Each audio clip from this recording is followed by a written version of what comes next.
Heading up the news this morning, rock and roll singer Rick Nelson was killed last night in a private plane crash in Texas. Officials say that his charter DC-3 caught fire in flight and crashed while trying to make an emergency landing. December 31st, 1985.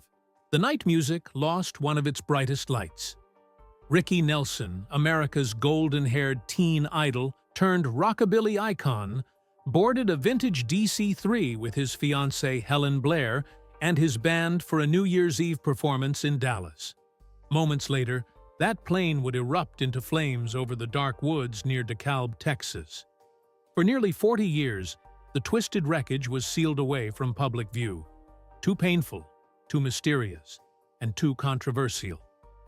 But now, for the first time since that chilling winter night, the wreckage has finally been reopened. What investigators found inside those burned-out remains is both heartbreaking and deeply unsettling. Because what they uncovered doesn't just question the official story, it threatens to rewrite the final chapter of Ricky Nelson's life. In the final days of 1985, Ricky Nelson was preparing for what he hoped would mark a comeback tour. The 45-year-old singer, once the clean-cut boy from the adventures of Ozzie and Harriet, had spent years battling to escape the shadow of his television fame. The band was scheduled to perform in Dallas on New Year's Eve, and despite lingering mechanical issues, Ricky's DC-3, an aircraft first built in 1944, was chosen for the trip. The plane, affectionately known as the Spirit of DeKalb, had a long service history in both the military and private sectors. Yet those who had flown with Ricky before said the aircraft always carried an uneasy energy. It had been grounded multiple times for electrical faults and overheating cabin reports. Still, Ricky believed its vintage charm represented something deeper: nostalgia, heritage, and defiance against a changing music industry. At approximately 5:14 p.m., the DC-3 took off from Guntersville, Alabama, climbing smoothly into the crisp winter sky. The mood on board was light. The band chatted about the show ahead, the set list, and plans for the new year. Ricky sat near the back, reviewing his notes while Helen Blair laughed beside him. But about 30 minutes into the flight, everything began to unravel. Witnesses on the ground later reported seeing the plane flying unusually low. Some described hearing sputtering sounds. Others saw flickers of light that looked like sparks beneath the fuselage. By 5:57 p.m., calls began flooding into local dispatchers, reports of a plane descending fast, trailing thick smoke. As the aircraft approached a field just outside DeKalb, a series of explosions lit up the sky, scattering debris for hundreds of yards. The impact and resulting fireball were so intense that even seasoned responders were left shaken. The front of the plane, the cockpit, remained somewhat intact, while the rear, where Ricky and his entourage were seated, was consumed by flames almost instantly. Investigators later confirmed that the crew had attempted to make an emergency landing, but were overtaken by smoke before they could reach the ground safely. Those who survived the EEE initial descent described chaos, screams, heat, blinding smoke, and the smell of burning fabric. One of the survivors, the pilot, managed to crawl free from the wreckage before it was engulfed. His testimony, though brief and fragmented, suggested something far more sinister than a simple mechanical failure. He claimed that before the fire erupted, a loud electrical pop shook the cabin, followed by an unnatural rush of fumes. And just before losing consciousness, he remembered hearing Ricky's voice shouting from the back, "Open the door! Get it open!" Those words would be his last. The official reports that followed would present a clean, contained story. A fire caused by a malfunctioning heater. But for decades, that explanation failed to match the facts. Too many witnesses, too many inconsistencies, and too much evidence didn't fit the neat narrative the public was given. And now, As experts return to the wreckage with new forensic tools, the details of Ricky Nelson's final flight may finally reveal the truth no one wanted to confront. The days following the crash were filled with grief, confusion, and chaos. Fans across America woke up to headlines that read, "Ricky Nelson killed in plane crash." But the details seemed to change by the hour. Early reports suggested a mid-air explosion, while others described a fire that had spread from the rear of the cabin. The National Transportation Safety Board, NTSB, quickly took control of the investigation, sealing off the crash site and removing debris under heavy security. What they eventually released to the public was a simplified version of events. A malfunctioning cabin heater had ignited the fire, killing Ricky Nelson, his fiancée Helen Blair, and 5 members of his band before the plane hit the ground. Only the pilots survived. Yet almost immediately, that explanation began to crumble under scrutiny. Several witnesses near DeKalb described seeing bright flashes from the plane's underbelly before it descended, far different from what a heater malfunction would cause. Firefighters who arrived first claimed that the fuselage showed uneven burn patterns, with certain sections incinerated while others remained relatively untouched, suggesting a fast-moving accelerant rather than a slow internal fire. And then there was the smell. First responders testified to a strong chemical odor, unlike that of aviation fuel, an odor none of them could identify. These discrepancies fueled a flood of rumors. Some tabloids claimed the fire was started by illegal onboard equipment. Others alleged that drugs or flammable chemicals were hidden in the luggage compartment. And even darker theories circulated that the aircraft had been sabotaged, possibly linked to Ricky's financial troubles and ongoing disputes with management. But perhaps the most controversial detail came from an internal memo later leaked from the NTSB archive. It suggested that investigators found unidentified residue along the cabin wall and metallic fragments inconsistent with heater components. Those fragments were never mentioned in the final report, and their whereabouts remain unknown. Family members began to doubt the government's conclusions.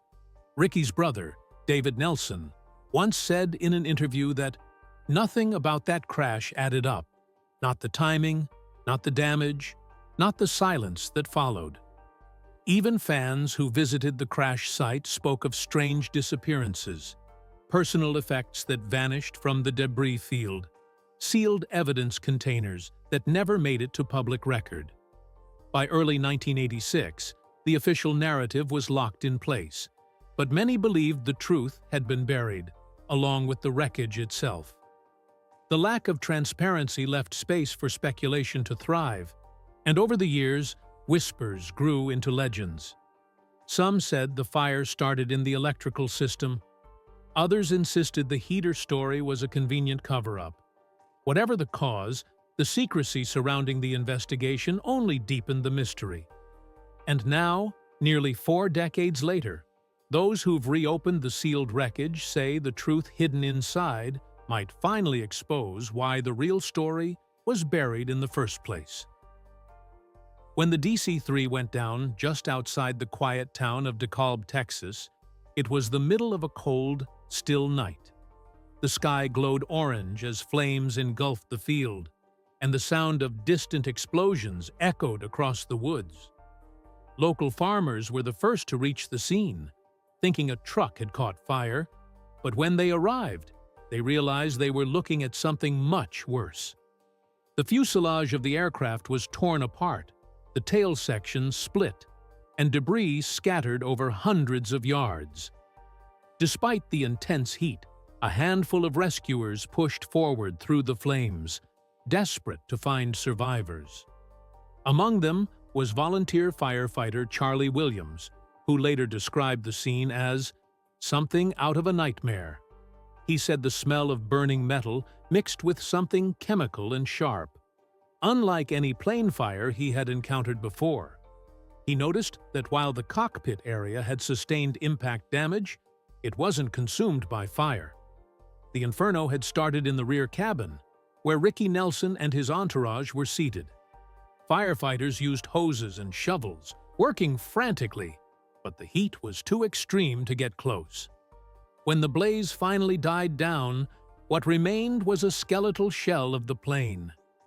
In the wreckage, rescuers discovered musical instruments, melted guitars, a charred drum kit, fragments of microphone stands, and what appeared to be a burned reel-to-reel case with magnetic tape inside.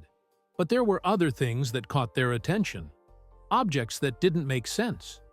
One man recalled seeing two metallic crates near the back of the plane, intact and unmarked. Before local authorities could log them, unmarked government vehicles arrived, cordoning off the area.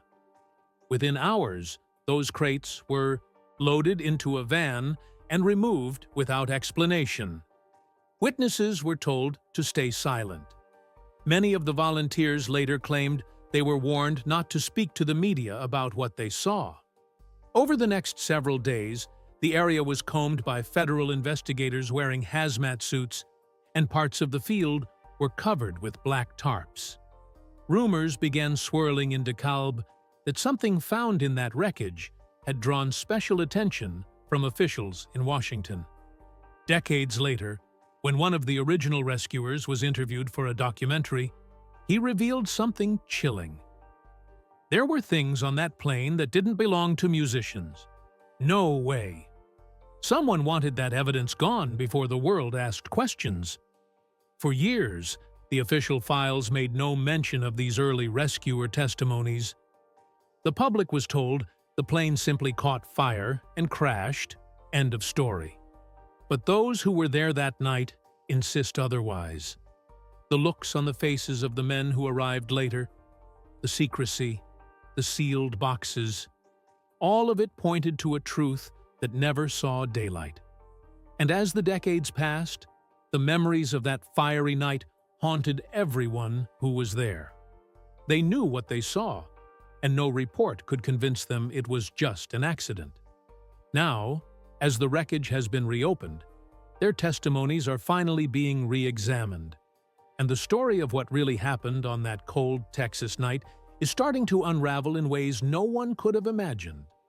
After the smoke cleared and the official investigation wrapped up, the remains of Ricky Nelson's DC-3 were quietly moved to a secure hangar in Texas. Families were told it would be preserved for archival and mechanical study. But behind closed doors, the wreckage was sealed, catalogued, and forgotten. For decades, it sat in near total isolation, rusting in the dark, guarded by federal contracts that barred public access. Few people outside the investigation team ever saw what was left of the aircraft.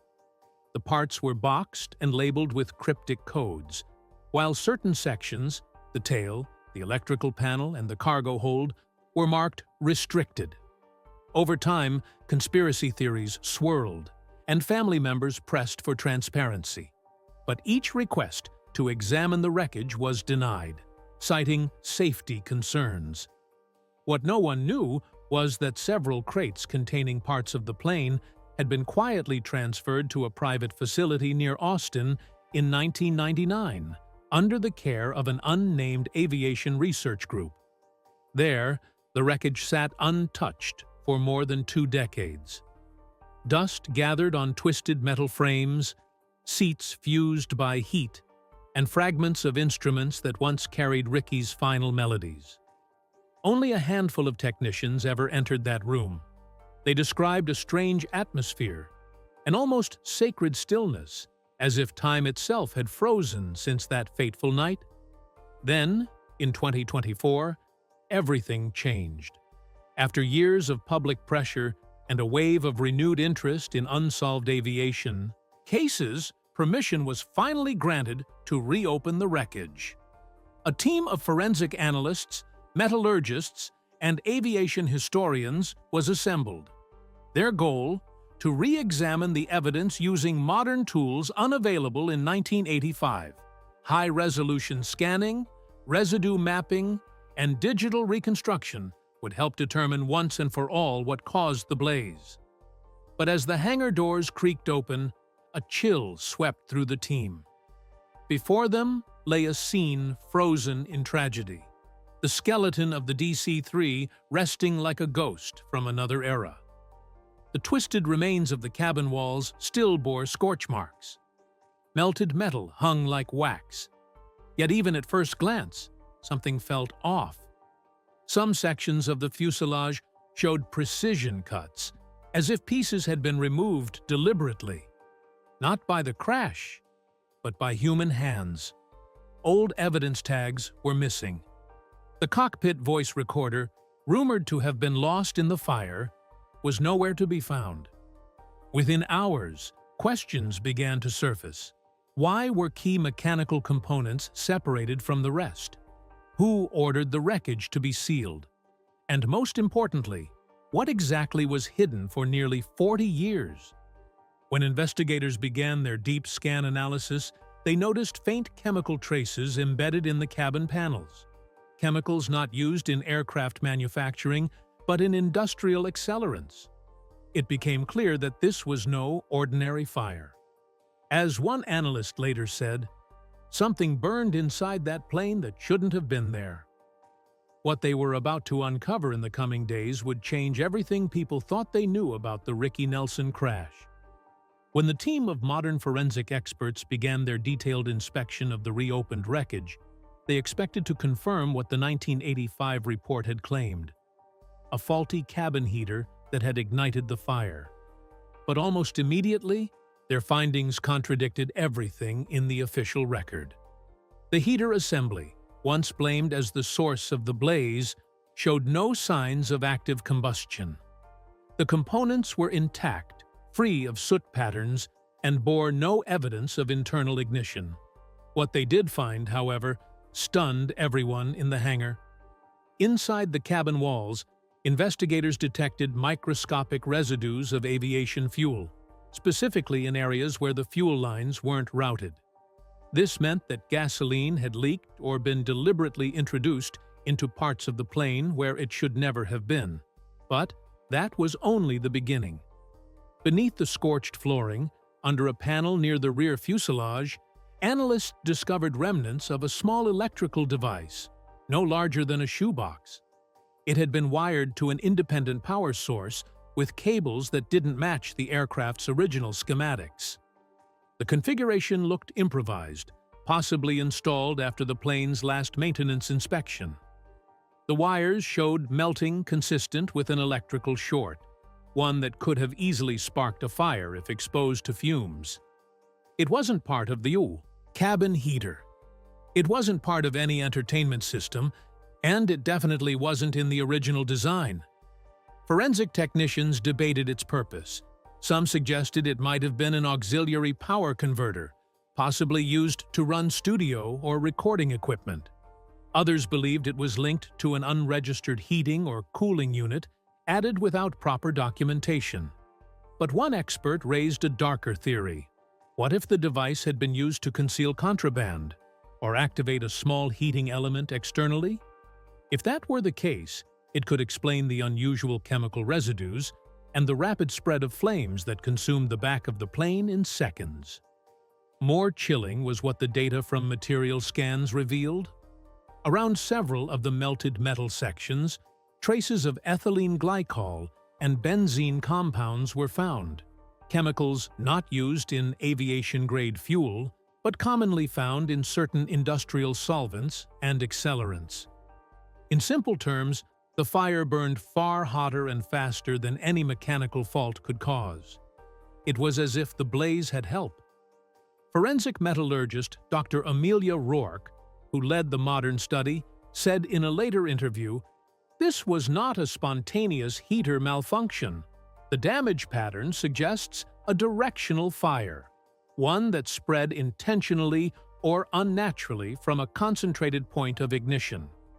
When they compared burn patterns from the cockpit to those in the rear cabin, the results were alarming. The cockpit floor showed minimal damage. The rear fuselage was incinerated from floor to ceiling. That intensity, combined with the chemical residues, told a story the public was never meant to hear. The fire that killed Ricky Nelson and his crew likely began beneath their seats, possibly due to tampering, possibly something far worse.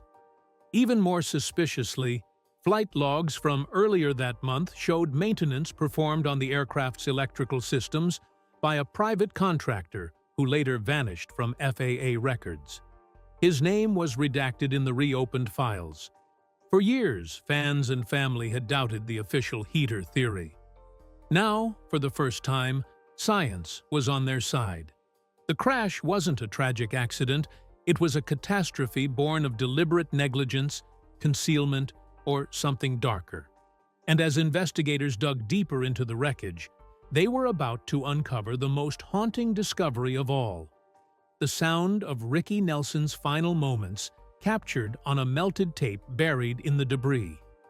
As the forensic team sifted through what was left of the passenger cabin, a technician found something half-buried beneath the charred debris: a small portable tape recorder, warped from the heat, but still partially intact. The team initially assumed it belonged to one of the band members, perhaps used to capture music ideas during the flight. But when the melted reels inside were examined, the discovery sent chills through the entire hangar. The label, though mostly burned away, still showed faint. Handwriting: Ricky, Deck 31 Set. Inside was a reel of magnetic tape, brittle yet recoverable. Specialists worked around the clock to restore it, carefully splicing together fragments and digitizing what they could. At first, it was just static, faint clicks, and distorted laughter. Then a voice emerged, clear, unmistakable, and full of life. It was Ricky Nelson. The recording captured moments of casual conversation between Ricky, Helen Blair, and the band. They joked about the Dallas crowd, about their matching jackets, and about the promise of a new year. But midway through the recording, the tone changed. There was a sudden mechanical whine, followed by coughing. Someone said, "Do you smell that?" Another replied, "Something's burning." Ricky's voice cut through. "It's getting hot back here. What's going on?" Then came scraping sounds, shuffling, and what seemed like the pilot shouting from the cockpit, though his words were hard to make out. The tension rose as the background hum turned into chaotic noise, the sound of alarms, muffled screams, and banging metal. "Open it!" someone yelled. Then, just seconds before the tape ended, a sharp pop echoed, followed by silence. The room went cold as the team replayed it again and again. It was more than just a recording. It was the last living document of Ricky Nelson's final minutes. But what came next raised even darker questions. Audio analysts discovered gaps in the waveform, abrupt cuts, erasures, and overwritten segments, suggesting parts of the tape had been deliberately edited long before it reached storage. That meant someone had tampered with the evidence decades ago. When forensic archivists traced the chain of custody, they found the recorder had indeed been logged by the NTSB in 1986, but listed as damaged beyond recovery. Yet here it was, still playable, preserved in a sealed crate that had been mislabeled under a different inventory number. Why would officials mark it destroyed if it wasn't? And who decided which parts to erase?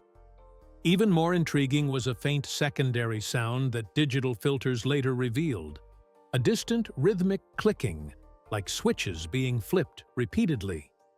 To experts, it sounded mechanical, consistent with the same frequency as an auxiliary electrical unit, the kind discovered under the wreckage. That meant the recorder may have captured the moment that device malfunctioned or was activated. The implications were staggering. Ricky Nelson's final recording didn't just capture the panic of a doomed flight. It hinted at what caused it. One engineer who analyzed the audio said, "You can almost hear the fire start. It's not panic. It's confusion. They knew something wasn't right before they hit the ground." For years, the world believed Ricky died quietly in an accident. But this tape proved otherwise. He was awake, aware, and trying to save everyone on board. And the fact that someone tried to erase that evidence raised one terrifying question: who wanted the truth buried with him? In the years that followed Ricky Nelson's death, his family lived in the shadow of both grief and unanswered questions. The official story, an accidental fire caused by a heater, never sat right with them. Ricky's twin sons, Gunnar and Matthew Nelson, were barely adults when they lost their father, yet they grew up determined to protect his name from rumors and speculation. They often spoke about how investigators and journalists seemed more interested in scandal than truth. The tabloids twisted the tragedy, spreading false claims that drugs or freebasing had caused the blaze, an accusation that crushed the family. "It broke us," Gunnar once said, "because Dad wasn't that man.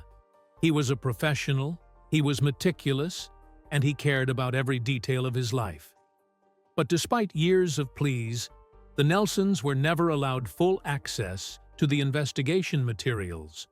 Requests to review official transcripts or personal effects were repeatedly denied, with officials citing ongoing federal interest. To the family, it felt like the truth was being hidden behind bureaucracy and silence.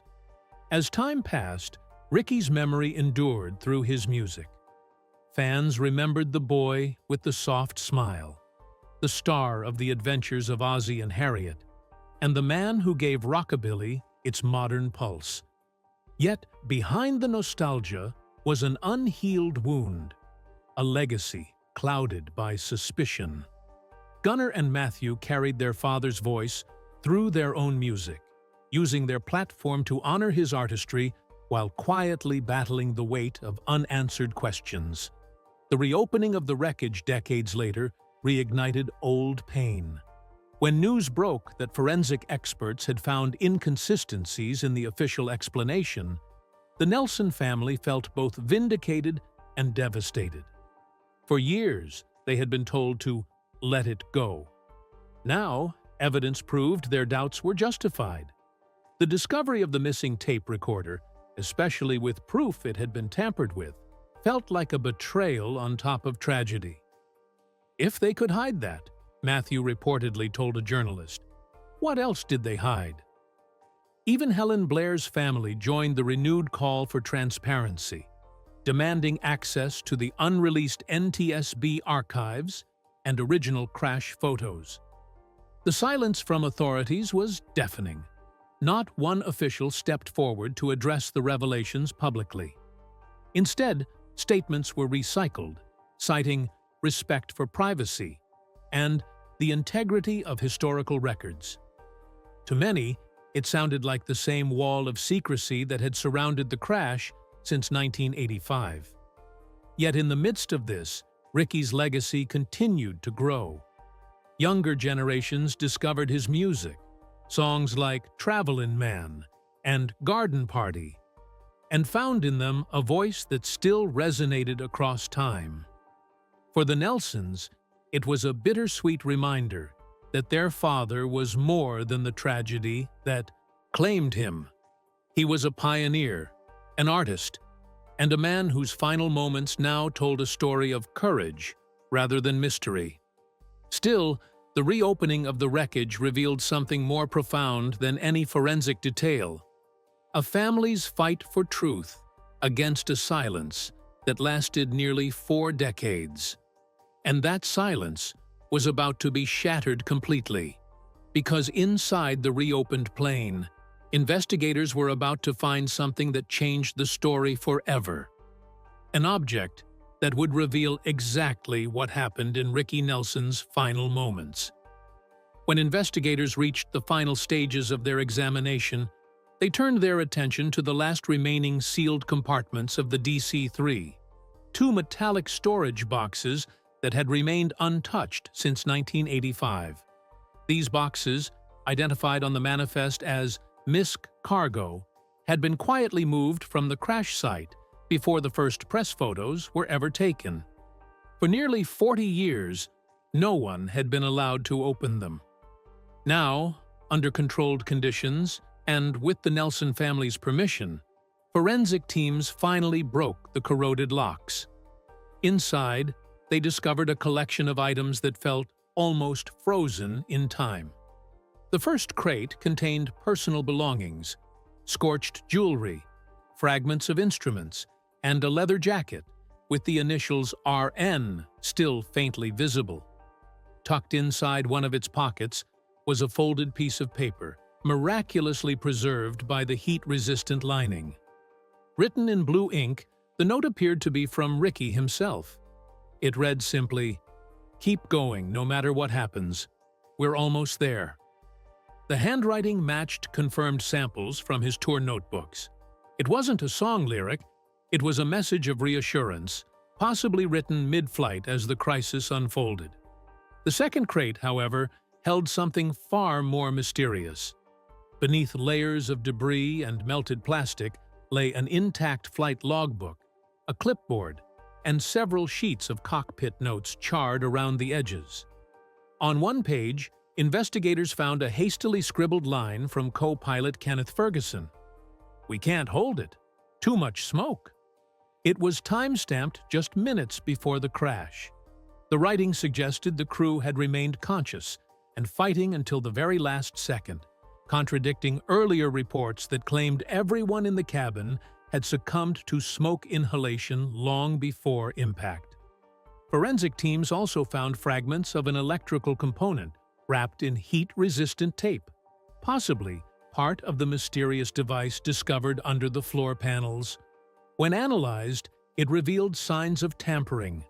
Insulation wires cut and resealed with a different type of adhesive not used in the aircraft's construction. That single discovery was enough to reopen the possibility that the fire had been sparked intentionally or through unauthorized modifications to the plane. But perhaps the most emotional discovery was made in the cargo area, among a pile of warped metallic cases. Inside one of them, preserved under a melted layer of foam, was a reel labeled New Year's Eve Setlist 1985. It contained handwritten notes of the songs Ricky planned to perform that night in Dallas.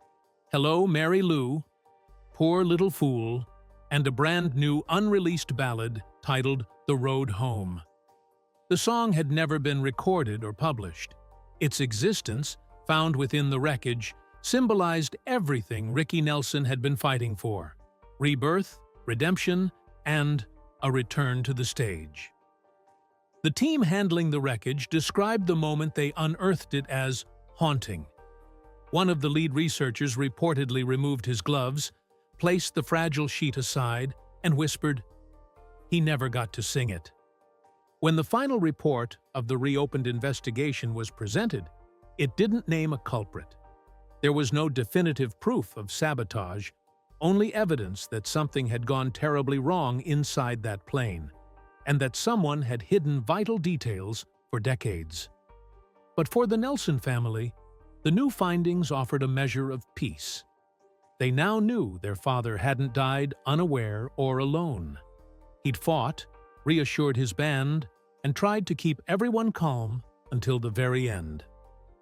The new evidence reframed the tragedy not as a senseless accident, but as a testament to courage under impossible odds. In the final scene of the documentary, as footage of the wreckage played against Ricky's voice from that restored tape, laughing, alive, and full of hope, the truth finally felt clear. Ricky Nelson's last flight wasn't just the end of a life. It was the closing verse of a song that had never truly stopped playing. Decades later, the wreckage has spoken at last, revealing a legacy not of mystery, but of resilience. A reminder that even in his final moments, Ricky Nelson did what he'd always done best. He kept going, no matter what happened.